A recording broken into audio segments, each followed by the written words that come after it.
kuhakikisha nyumba anasema kipeperushi chenu nacho. Hatuna uwezo wa mikutano, lakini tuna uwezo wa kutembea nyumba kwa nyumba.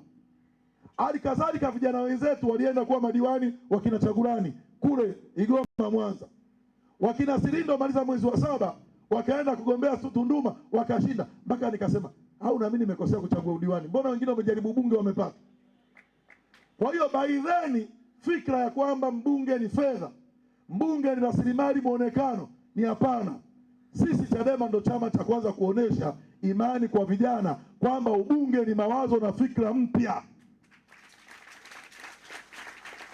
Wananchi wanaweza kumchagua diwani, mbunge kutokana na fikra zake za mawazo. Nchi yetu inasema kijana akiwa na miaka mingapi anakuwa mbunge? 21, si ndio? Sasa humu manake kama tuna 22, wote mna sifa kuwa wabunge. Alafu sifa nyingine ya CCM ni kujua kusoma na kuandika. Nyinyi mnajua na Kiingereza na mnasoma mavitabu volume page 400, mnawashinda watu wa CCM kwa sababu gani? Mimi nimeshinda udiwani hapa. Nilikuwa nagombea naye alikuwa ni wakili wa mahakama kuu. Tajiri. Naambiwa huyu ndio wakili wa Richmond. Ndiko Richmond ni kashfa bilioni na mabilioni. Mimi sina bodaboda, sina gari. Nikienda wananchi wakiniuliza, tumeambiwa unakaa ghetto, na waambia diwani wa ghetto ndio mzuri, ana mbwa, ana mlinzi. Ukiwa na shida na mbuni unafungua mlango na kugongea unaondoka. Wakasema huyu ndio tunampenda. Kwa wananchi wanapenda mtu anayefanana nao. Sometimes ukiwa na fedha, itifaki kubwa, ulinzi mkubwa, unajitenga na wananchi. Ni wewe unavyojiamini. Kwa humu ndani kuna jimbo, mimi mwenyekiti wa kanda, eti naambiwa kwenye majimbo Mkulanga inapita bila kupingwa. Mkulanga ni kilomita hapa 70 au 60 kutoka hapa kulipo. Kuna kijana mwenzetu wa chuo anajenga jimbo Tunduma, hana nia mpaka anakuwa mbunge. Jimbo lake Tunduma, maana yake huyo Ijumaa anatoroka anaenda kujenga jimbo, Jumatatu anakuja kwenye hapa. Wewe kuna jimbo liko Mkulanga linapita bila kupingwa na kijana yupo anataka ubunge. Huna haja ya kwenda Rukwa, Katavi, Mbeya, wapi. Tafuta jimbo la karibu lenye matatizo ya wananchi, jiweke karibu, anza kupiga mzigo. Lakini la pili, kwa sababu ya muda, changamoto kubwa ya vijana hii fukuza chuo kutishiwa ni hivi. Tukubaliane, sisi tulikuwa tunaitwa wazee wa midomo. Kitu nilichogundua chuo, ukijifanya unasoma sana ndo akili hamna. Kweli si kweli?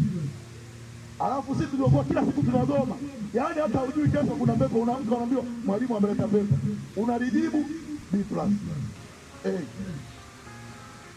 Uwezo ukawa una akili wewe ushindwa kujali maslahi ya nchi yako. Mimi kwenye ujana wangu, kumbukumbu yangu, siku Lowassa tu imesoma taarifa bungeni ya Richmond.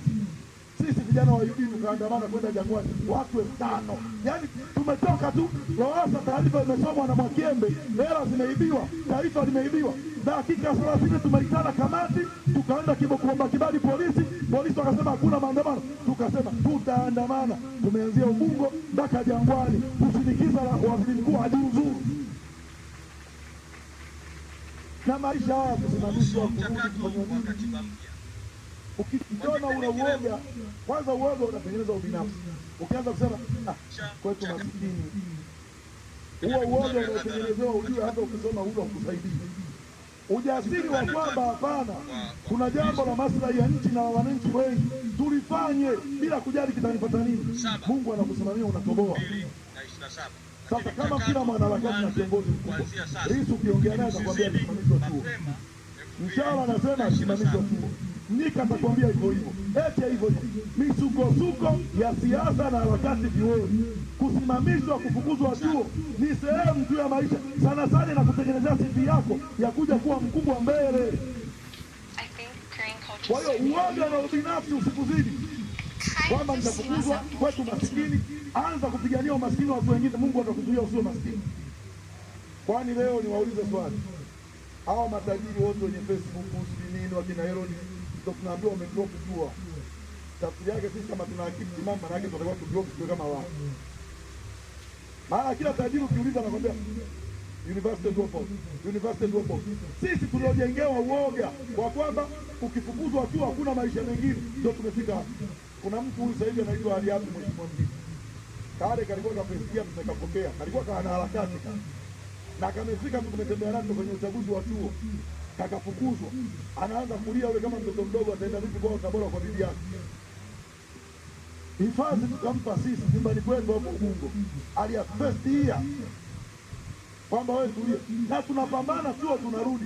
Mheshimiwa Mtika, wewe ni shahidi, vijana wa chuo waliosimamishwa na kufukuzwa ambao uliwachukua wakawa wasaidizi wako, leo kuna mtu ambaye hajamaliza chuo? Hakuna. Lakini maisha ya chuo kwenye harakati, kufukuzwa, kusimamishwa, kutishiwa ni kawaida. Ukijua njia yako, sisi wajibu wetu kama chama tusikuache peke yako. Kuna tatizo lolote kijana umepata, communicate immediately, tafuta viongozi wa Chadema, waambie kuna 1 2 3. Mimi nimesema 1 2 3, chuo kimenipiga, kimenisimamisha, kimenifukuza, kimefanya nini? Tutapambana mpaka utamaliza vitu yako. Hakuna kijana wa Chadema nchi hii, narudia, hakuna kijana wa Chadema nchi hii walikarehe aliyekuwa chuoni akafanya harakati akasimamishwa chuo au akafukuzwa chuo akashindwa kuendelea masomo kwa sababu ya harakati, asimame mimi nilizopiga. Wote walipambaniwa wakarudi wakamaliza masomo. Viongozi wakubwa juzi wa mwisho hapa yule amesimamishwa yule tumeenda kupata digrii yake mahakamani, tumekifuza chuo, leo ni wakili Lusaka. Kwa hiyo hiyo woga ukikaa peke yako unaweza ukaiti CCM wana nguvu, usibishane nao, hawana kitu. Na hii njia mnayopita ni njia sahihi. Kwa nini? Kama CCM wana vijana wenye akili timamu, mbona kila viongozi wanakufa kwetu? Leo waziri wa mambo ya ndani Chadema umekarea kuanzia chini mpaka mebarema, leo umekaiba, leo ndio waziri wa ndani. Tafsiri yake tu CCM hakuna kufanana na kale. Yaani sisi kwetu yale ni makazi, wao ni kitu kibora zaidi, ndio maana wanampa uwaziri. Hao tunaowataja wakina Silize tuliofanya nao harakati, wao ndo mawaziri, manaibu waziri wa UVCCM wako. Mwenyekiti wa UVCCM kwa mkoa hili, mkuu wa mkoa na waziri nani yuko juu? Kwa hiyo CCM na UVCCM wanajua ukiwa mwenyekiti wa UVCCM taifa, kazi yako ndio DC. Yule James amekuwa DC kwa kutosha. Alafu akatuibia sisi mwenyekiti wa Bavicha, leo ni waziri wa mambo ya ndani. Hii njia mliopo ndio njia sahihi. Sisi Chadema ndio chama pekee kinachojua kulea, kukuza vijana katika fikra yenye akili timamu, uchawa. Lakini la tatu, sababu ya muda nimalizie, wasemaji ni wengi. Cheche za vijana ndio vikuu. Nimewaambia sisi tuliandamana baada ya kupata taarifa ya bunge ya Lowassa na hela ile iliyopotea ya Richmond, tukaandamana. Lakini maandamano mengine nayakumbuka, tushawahi kuandamana hapa kwa jambo ambalo sio la watu wa vyuo vikuu. Nafikiri ilikuwa mambo ya wafanyakazi ya tume au nini.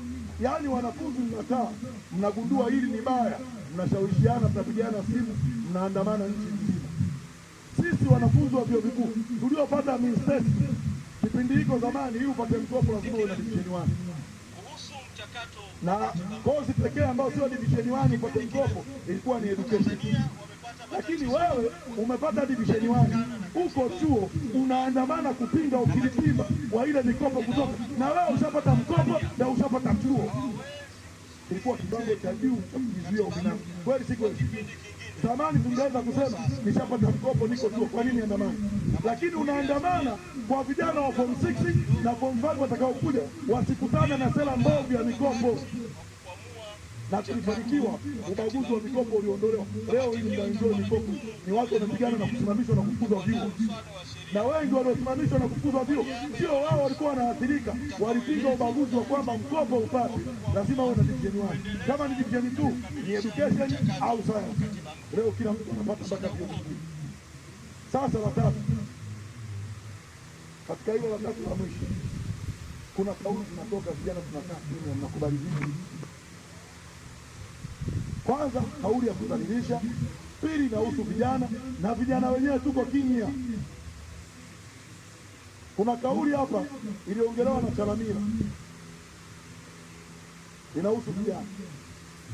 Nilitegemea vijana wa chuo nchi hii ndio wangekuwa wa kwanza kuitii. Ni kama DJ alishapewa ile kile kipande.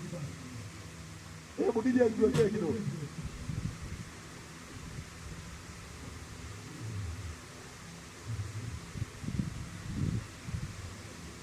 DJ kidogo.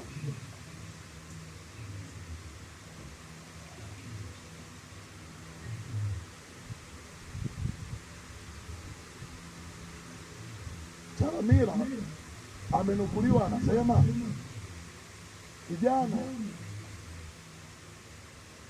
mwenye nguvu unauza uduvi unaingiza kwa siku shilingi 300,000.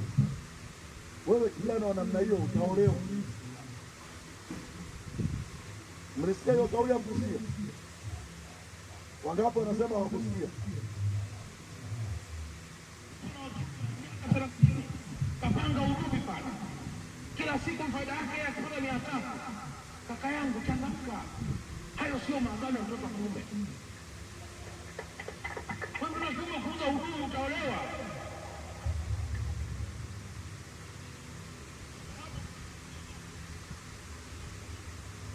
Mmesikia au nirudie tena?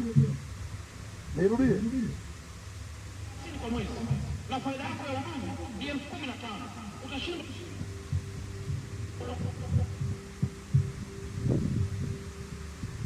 Kijana wa kiume na miaka 30 kapanga uduvi pale. Kila siku faida ya kupata 500. Kaka yangu changamka. Hayo sio maagano ya mtoto wa kiume. Wewe unataka kuuza uduvi utaolewa? Utashinda kupambana na maisha kwa sababu hata luku ya maji ni 30,000 kwa mwezi. Na faida yako ya uduvi ni 15,000. Utashinda Mko tayari kuolewa? Nyinyi vijana wa kiume na waulize. Hii ndio fikra ya mkuu wa mkoa na kiongozi wa CCM. Kwamba wewe unamaliza chuo na huko unakoenda soko la ajira hakuna. Utakuwa mtaani. Tena bora mwenye uduvi kwa sababu wewe hata mtaji wa uduvi una. Kweli si kweli? Sasa huyo anayejikagua na uduvi hao wanamtamani matako yake. Wewe ambaye una mtaji itakuwaje? Tafsiri yake na kuandaa hawa ndio watu wa CCM wanaosubirieni nyinyi tani. Nyinyi mko chuo mnafikiri mko sehemu salama. Wenzao wanasubiri matako yenu mtaani. Kwa sababu wanajua mtakosa ajira, mtashindwa kujisimamia, hamwezi kupata fedha, na ukiweza kupata fedha anasema huwezi kumudu maisha hata kulipa kuruku. Na huyu anayesema hivi si kwa sababu amekupa ajira umeshindwa. Si kwa sababu amekuandalia mfumo mzuri wa ajira umeshindwa. Makamu atakuja kuongea.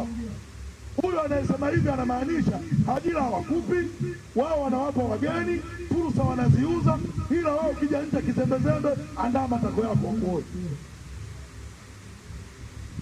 Huyo ni mkuu wa mkoa. Na kauli hii haikupingwa na CCM, haijawahi kukemewa na kiongozi yoyote kuhusu vijana.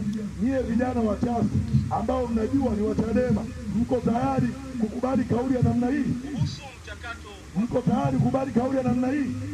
Tukisema vijana hawana sababu ya kuwa CCM tunamaanisha. Asante sana, Mwenyezi Mungu awasaidie kwa sababu